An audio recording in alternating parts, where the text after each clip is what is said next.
అరుణాచలం. ఆ అరుణాచలం కొండే సాక్షాత్తు శివలింగం.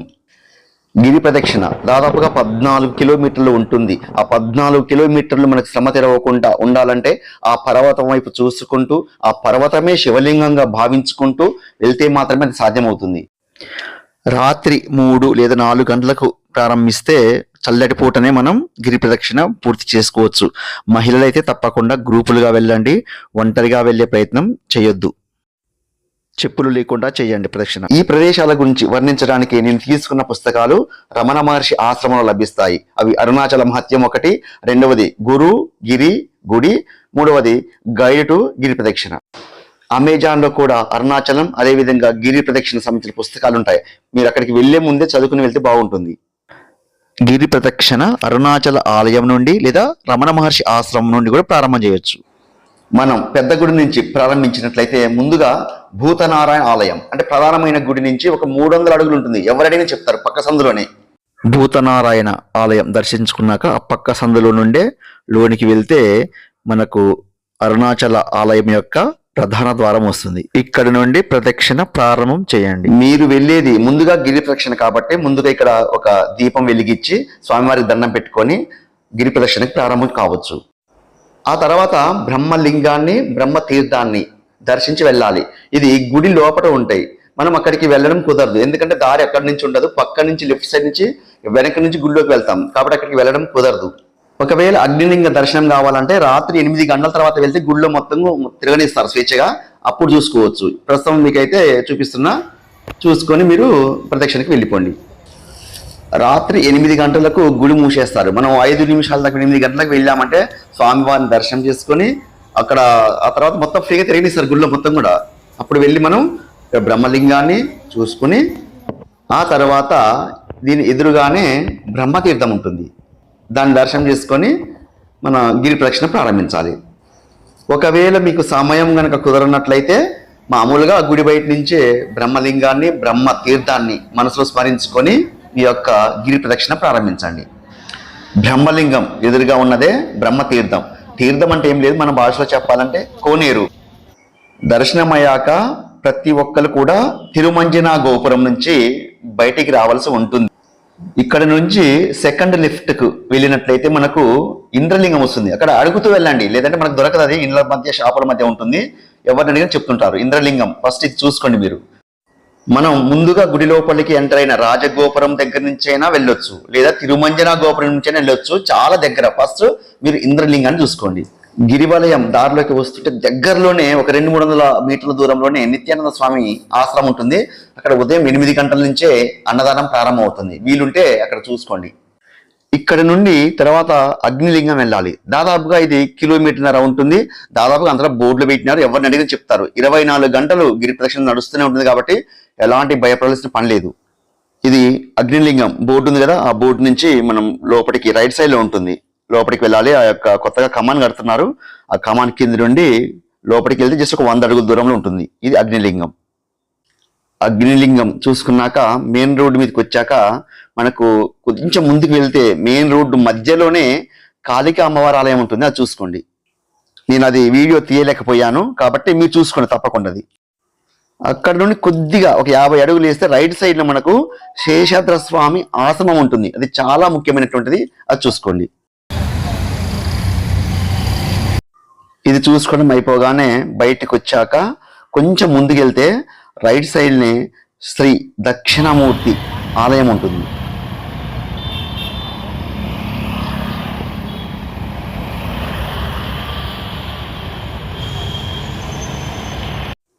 కాళికామాత అమ్మవారి ఆలయం అన్నాను కదా, అక్కడ రోడ్డు మీద ఉంటుంది. అలా కనిపించేది కాళికా అమ్మవారి ఆలయం. అది దాటుకొని మనం ఇక్కడికి వచ్చాం. ఇంకొంచెం ముందుకు వెళ్తే ఒక 50 అడుగులు వేస్తే రైట్ సైడ్ లో శ్రీ రమణాశ్రమం ఉంటుంది. ఇక్కడ ఉదయం 11 గంటల నుంచి 12 గంటల వరకు 1 గంట సేపు మాత్రమే అన్నదాన కార్యక్రమం ఉంటుంది.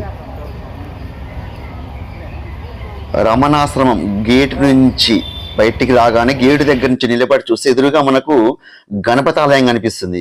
ఇప్పుడు మనం గణపతి ఆలయం దగ్గర నిలబడే రమణాశ్రమాన్ని తీసాము. ఎదురుగా మొత్తం చెట్లతో నిండి ఉంటుంది, జాగ్రత్తగా చూస్తూనే కనిపిస్తుంది. ఇది రోడ్డుకు ఎడం వైపు ఉన్న గుడి. దాదాపుగా ఇకపై వచ్చేయన్ని కూడా ఎడం వైపు ఉంటాయి. మనం ప్రదక్షిణ చేసేటప్పుడు కూడా రోడ్డుకు ఎడం వైపు చేయాలి. గిరి పర్వతం మనకు కుడివైపు ఉంటుంది. ఈ గుడి దాటగానే ఇంకొంచెం ముందుకెళ్ళగానే ఎడం వైపున చిన్న వినాయకుడి గుడి ఉంటుంది. అది దాటాక ప్రేమలయ హ్యాండిక్రాఫ్ట్స్ ఉంటుంది లెఫ్ట్ సైడ్ లోనే. ఇందులో షాపింగ్ చేసుకోవచ్చు, చాలా ఐటమ్స్ చాలా బాగుంటాయి. దాని ముందే చలం గారి సమాధి ఇది. ప్రేమాలయ హ్యాండిక్రాఫ్ట్స్ లో దొరికేటువంటి కొన్ని వస్తువులు ఉన్నాయి, అవి చూడండి. ఇక్కడి నుండి ఒక 300 అడుగులు వేసుకుంటూ ముందుకు వెళ్తే రైట్ సైడ్ లో మనకు కనిపించేది ద్రౌపది దేవాలయం. అది పూజలు మాత్రం జరుగుతాయి. పూజలు అయిపోయాక వాటికి తాళం వేసి ఉంటుంది. ఎప్పుడు చూసినా కానీ తాళం వేసే ఉంది. తర్వాత ఇది మనం గుర్తుపట్టాలంటే ఎట్లా అంటే, ఎదురుగా మనకు ఈ ఆర్ట్స్ కాలేజీ లెఫ్ట్ సైడ్ లో ఉంటుంది. ఈ ఆర్ట్స్ కాలేజీ ఆర్చ్ ఎదురుగానే ఓపెన్ ప్లేస్ లో మనకు ద్రౌపదీదేవి ఆలయం.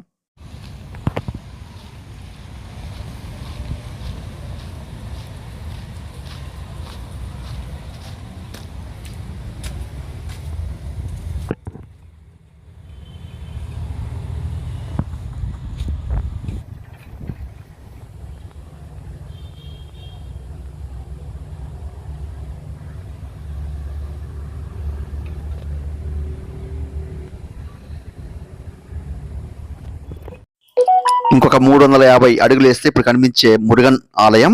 దీనికి ఎదురుగానే సింహతీర్థం ఉంటుంది. మనం వెళ్లే మార్గంలో కుడివైపున ఉంటుంది ఇది. ఇక ఇక్కడి నుండి కుడివైపు మార్గంలో మొత్తం కూడా సమాధులే మనకు కనిపిస్తాయి. అంటే రాబోయేది యమలింగం. దాదాపుగా 30 కిలోమీటర్ నడిచిన తర్వాత మనకు యమలింగం వస్తుంది. ఇక్కడ మొత్తం సమాధులేక.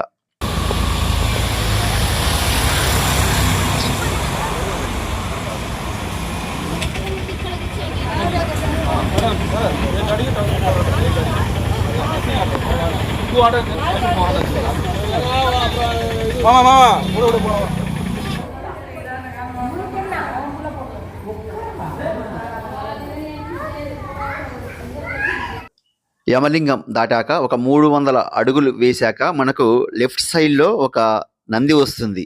అదే పృథ్వీ నంది. మనకు గిరివలయంలో వచ్చే మొట్టమొదటి నంది ఇదే, యమలింగం తర్వాత వస్తుంది. ఈ నందిని దాటాక కొంచెం జాగ్రత్తగా ఉండాలి. ఎందుకంటే రోడ్డు రెండుగా డివైడ్ అవుతుంది. ఒకటి స్ట్రైట్ గా వెళ్తుంది, ఒకటేమో రైట్ సైడ్ వెళ్తుంది. మనం వెళ్ళవలసిన మార్గం రైట్ సైడ్. ఈ రోడ్డు మనం టర్న్ కాగానే ఎదురుగానే మనకు గిరివలయ మార్గం అనే బోర్డు ఉంటుంది. ముందుగా మనకి ఇక్కడ ఒక గణపతి ఆలయం వస్తుంది. దాని పేరే వాలంపురి వినాయగర్ టెంపుల్. ఇక్కడ గణపతి యొక్క తొండం కుడివైపు తిరిగి ఉంటుంది.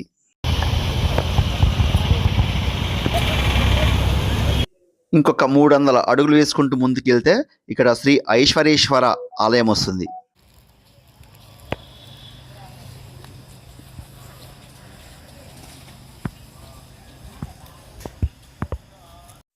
ఇది దాటాక 300 అడుగుల దూరంలో వచ్చేది శ్రీ దుర్వాస మహర్షి ఆశ్రమం. ఇదే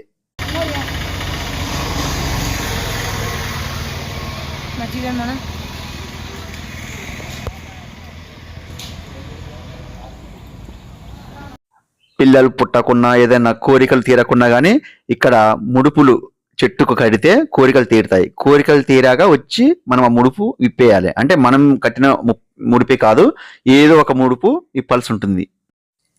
ఇదే గుడిలో ద్రౌపది పాదాలు గుడి ముందే కనిపిస్తాయి మనకి ఇవి కింద.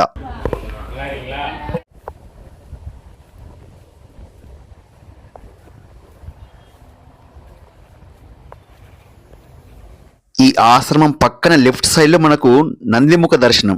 అంటే పక్కనే ఉన్న ఈ కూర్చునే టేబుల్ దగ్గర నుంచి మనం చూసినట్లయితే పర్వతం పైన నందిముఖ ఆకారంలో ఉన్నటువంటి ప్రకృతి సిద్ధంగా ఏర్పడినటువంటి నంది కనిపిస్తాడు మనకు.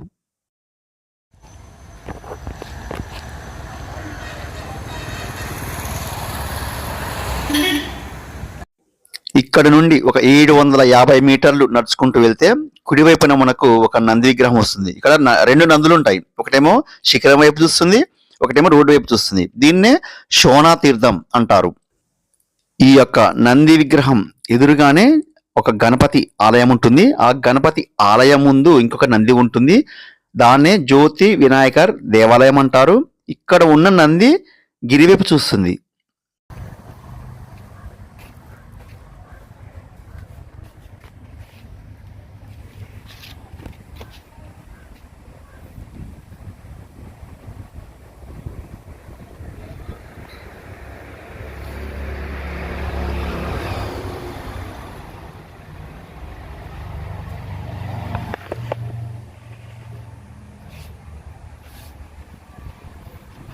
శోణా తీర్థం ఎదురుగా ఎడం వైపున మహాశక్తి మరియమ్మన్ ఆలయం చాలా శక్తివంతమైనది.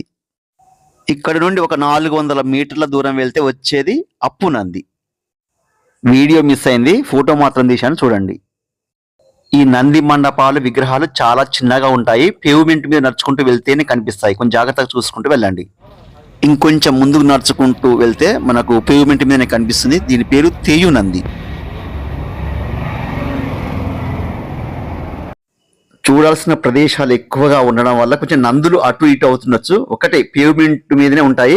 కొంచెం లోపలికి వెళ్ళే నందుల గురించి మాత్రం ప్రత్యేకించి చెప్తాను. కానీ పేవ్మెంట్ మీద వెళ్తే మీకు నందులన్నీ కనిపిస్తాయి. కొంచెం జాగ్రత్తగా వెళ్ళండి. వెంటనే వచ్చేది నైరుతి లింగం.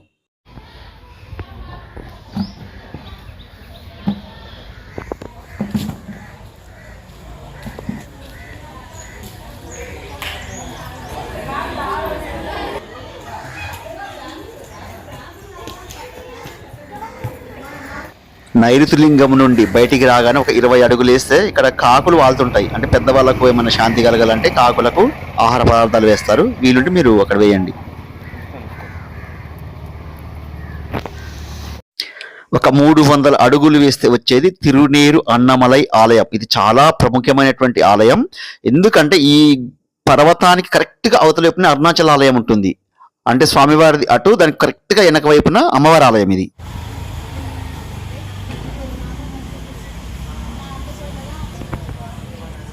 ఇక్కడ నుండి 50 అడుగులు వేస్తే కుడి చేతి వైపు వీరాంజనేయ స్వామి ఆలయం.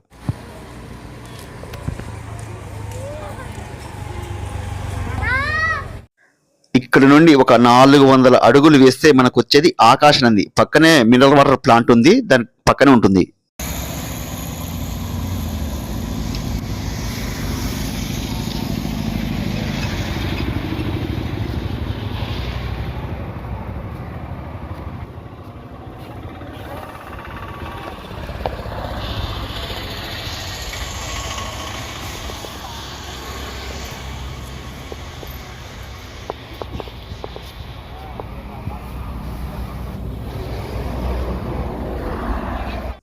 ఒక 50 అడుగులు వేస్తే వచ్చేది సుబ్రహ్మణ్య స్వామి ఆలయం.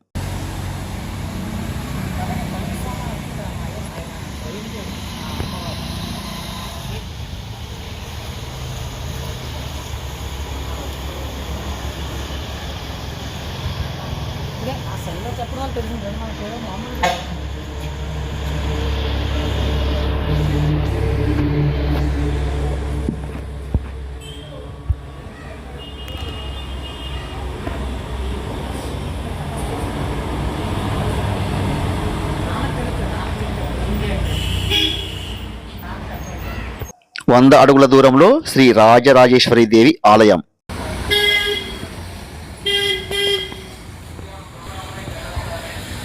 ఈ ఆలయం ఎదురుగానే శ్రీ నిత్యానంద స్వామి ఆశ్రమం ఉంటుంది. ఇక్కడ అన్నదానం ఉంటుంది, ఖచ్చితంగా తీసుకోండి.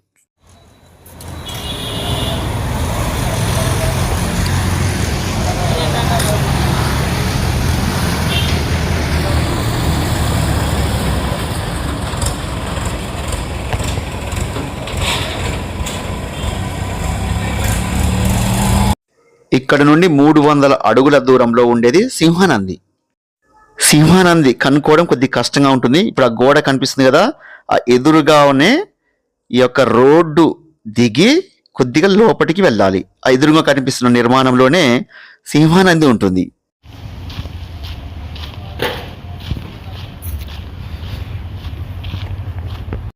సింహనంది వెనకాలే ఇలాంటి సింహం ఆకృతిలో ఉన్న నిర్మాణం ఉంటుంది. ఆ నిర్మాణం లోపటి నుంచి కిందికి దిగితే మనకు కోనేరు ఉంటుంది. అక్కడికి వెళ్ళి తల మీద నీళ్లు చల్లుకోండి, చాలా మంచిది. ఇదే సింహనంది.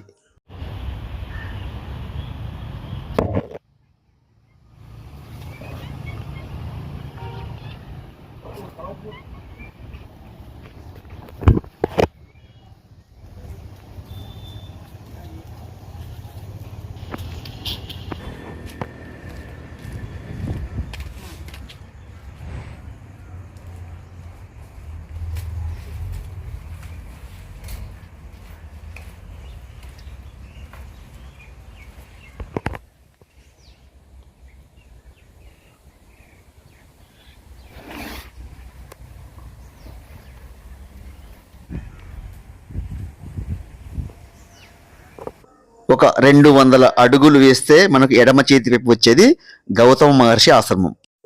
పార్వతీదేవి అరుణాచలం రాగానే ఈ ఆశ్రమంలోనే ఉన్నారు.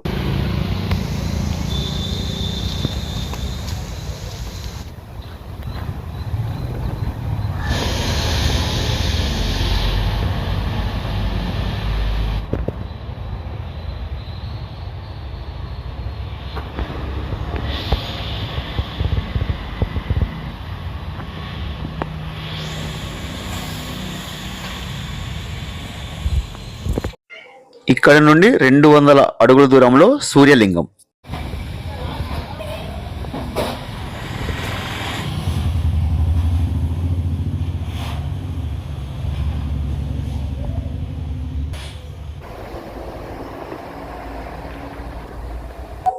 ఒక 1/2 కిలోమీటర్ దూరం నడిస్తే వచ్చేది వరుణలింగం. అంటే ఇక్కడికి మనం 7 కిలోమీటర్లు నడుచుకుంటూ వచ్చాము.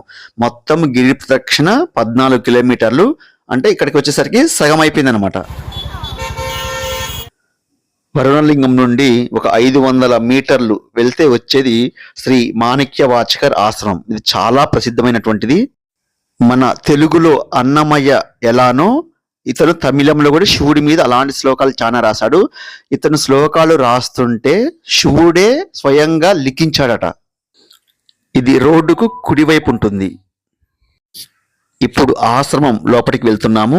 అయితే ఈ ఆశ్రమం చూశాక ఈ ఆశ్రమంకి జస్ట్ ఒక 300 అడుగుల దూరంలో ఆది అన్నామలై ఆలయం ఉంటుంది. అదేంటిదంటే అరుణాచలంలోకి శివుడు రాకముందుగా ఇక్కడే వెలిసాడట. ఆ ఆలయం అనేది చాలా పాతకాలం నాటి ఆలయం. ఖచ్చితంగా చూడండి అది కూడా. అతనే మాణిక్య వాచకర్.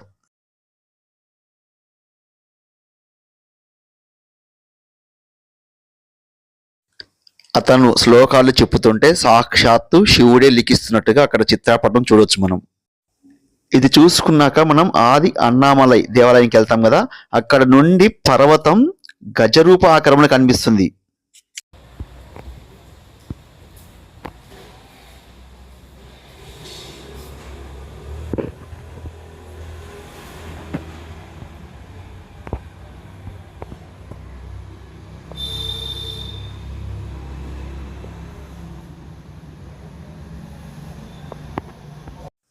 ఇది చూడడం అయిపోగానే ఆది అన్నామయ్య ఆలయం తప్పకుండా చూడండి. ఇక్కడి నుండి ఒక 300 అడుగులు మాత్రమే. ఇది అరుణాచల ఆలయం కంటే ప్రాచీనమైనది. ముందుగా శివుడు ఉన్నది ఇక్కడి నుండే అరుణాచల ఆలయంలోకి వెళ్ళడం జరిగింది. అరుణాచల కొండ మనకు గజపతి ఆకారంలో కనిపిస్తుంది. తలకాయ, తొండం.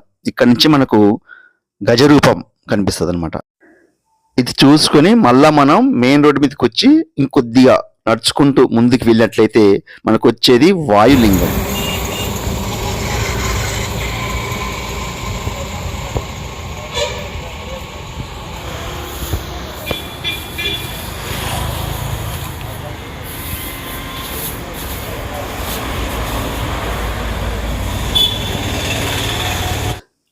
వాయులింగం దాటగానే మనకు వాయు నంది వస్తుంది. ఇది దాటగానే మనకు ఎడమ చేతి వైపు రేకుల షెడ్డి నిర్మాణాలు ఉన్నాయి కదా, అందులో నుంచి లోపలికి చూడాలి.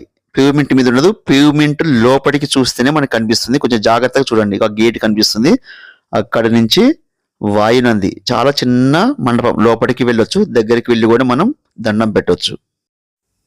ఇది వాయులింగం దాటగానే వచ్చే షెడ్లు కనబడతాయి. పేవ్మెంట్ మీద షెడ్లు ఉంటాయి, ఆ షెడ్ల లోపల ఉంటుంది.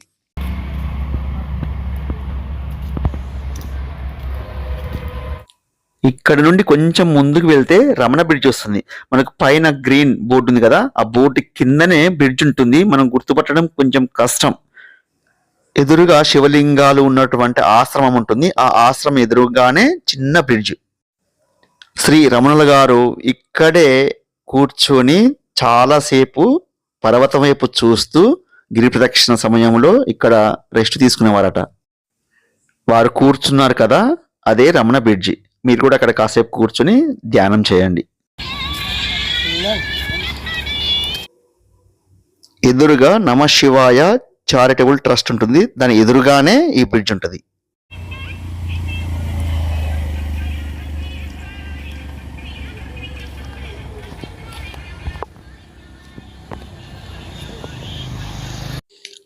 రమణ బ్రిడ్జ్ దాటుకుని కొద్దిగా ముందుకు వెళ్తే రోడ్డు రెండుగా డివైడ్ అవుతుంది. ఇక్కడ కుడివైపు తీసుకోండి. కుడివైపు తీసుకొని కొద్ది దూరం నడిచాక చంద్రలింగం వస్తుంది.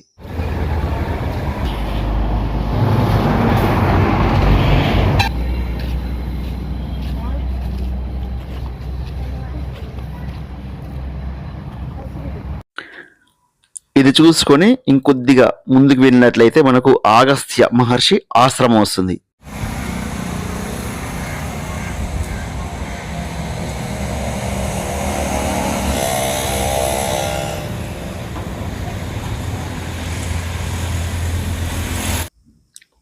అగస్త్య ఆశ్రమం లోపటే మనకు 27 శివలింగాలు ఉన్నటువంటి, అంటే ఒక్కొక్క నక్షత్రానికి ఒక్కొక్క శివలింగం, ఇక్కడ 27 శివలింగాలు ఉంటాయి.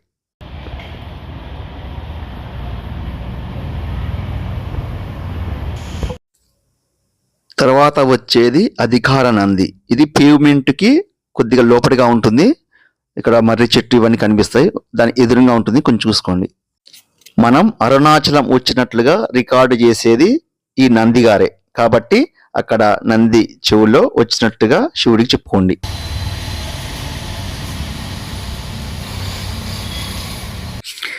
ఇదే ఆవరణలో దీని పక్కనే కుడివైపున సప్తమాతృకల ఆలయం ఉంటుంది.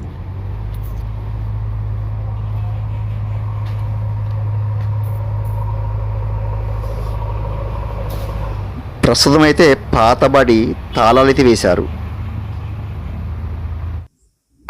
ఇక్కడ నుండి ఒక 300 అడుగులు వేస్తే వచ్చేది కుబేరలింగం.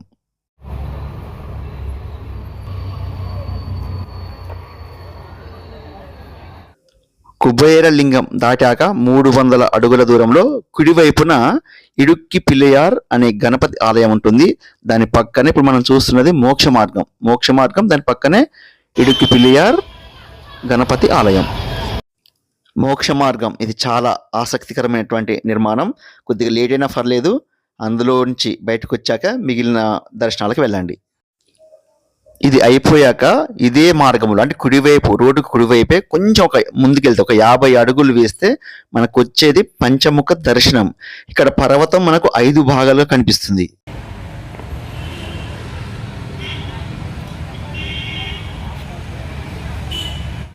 ఇక్కడ పంచభూతాలకు గుర్తుగా 5 శివలింగాలు ఉంటాయి. వీటిపైనే యోగ ముద్రలో కూర్చున్నటువంటి శివలింగం కనిపిస్తుంది. ఇది ఎక్కడ మనకు కనపడదు, ఇక్కడ మాత్రం అలా ఉంది.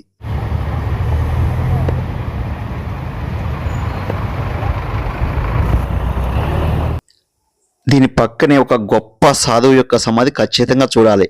ఇతను అరుణాచలం గిరి చుట్టూ 108 సార్లు పొర్లుకుంటూ ప్రదక్షిణ చేశాడు. సాధువు పేరు ఇస్సక్కి స్వామిగల్.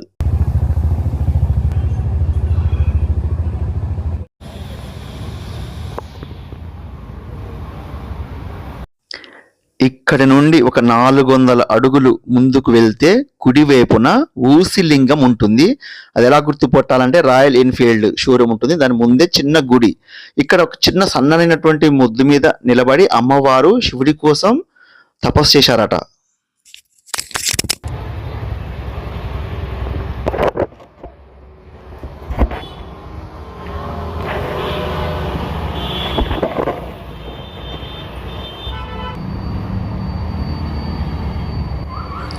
ఆ తెల్లగా కనిపిస్తున్నదిగా దాని మీద నిల్చొని తపస్సు చేస్తారట అమ్మవారు. రాయల్ ఎన్ఫీల్డ్ షోరూము పక్కనే ఉంటుంది, దాని ముందే. ఇక్కడ నుండి ఒక 1/2 కిలోమీటర్ ముందుకు వెళ్తే రోడ్డు 2గా డివైడ్ అవుతుంది. మనం కుడివైపు తీసుకోవాలి. రోడ్డు పెద్ద మలుపు వస్తుంది. మలుపు రాగానే మళ్ళీ 2గా డివైడ్ అవుతుంది. ఇటు లెఫ్ట్ సైడ్ కిందికి వెళ్తేనేమో ఈశాన్య లింగం వస్తుంది. రోడ్డు దిగాక కనీసం ఒక 1/2 కిలోమీటర్ నడిస్తే మనకు ఈశాన్య లింగం.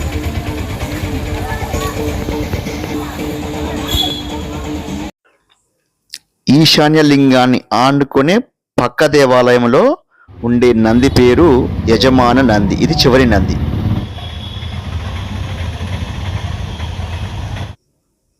ఇది చూసుకున్నాక కనీసం 1 కిలోమీటర్ దూరం బస్టాండ్ దాటుకొని వెళ్తే చౌరస్తా వస్తుంది. కరెక్ట్గా చౌరస్తాలోనే మనకు కుడివైపున షణ్ముఖ ఆలయం ఉంటుంది. ఇది సుబ్రహ్మణ్య స్వామి ఆలయం.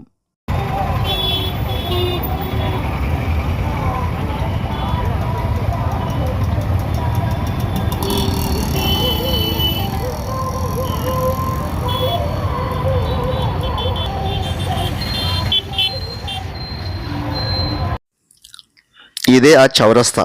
మన ఊళ్ళోకి ఎంటర్ అయ్యాక ఇలాంటి చౌరస్తా ముందు ఉంటుంది అనమాట అది. ఇక్కడ నుండి 500 అడుగులు వేస్తే వచ్చేది దుర్గాదేవి ఆలయం. దీన్నే ఖడ్గ తీర్థం అని కూడా అంటారు. ఎవరిని అడిగినా చెప్తారు.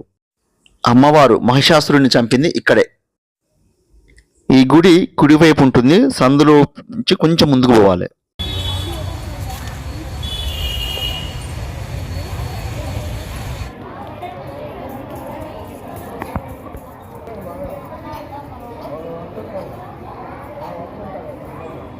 అమ్మవారు తన ఖడ్గంతో కొడితే ఏర్పడినటువంటి కోనేరు ఇది.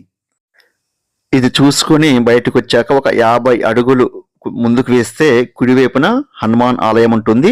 అది కూడా దాటుకొని ఇంకొక 20 అడుగులు వేస్తే ఇంకొక సందు వస్తుంది. దాన్నే పవల కుండ్రు అంటారు. ఇది ఖచ్చితంగా దర్శించండి. ఇక్కడ శివుడు పార్వతి అర్ధనారీశ్వర రూపం ఇక్కడే ప్రారంభమైంది.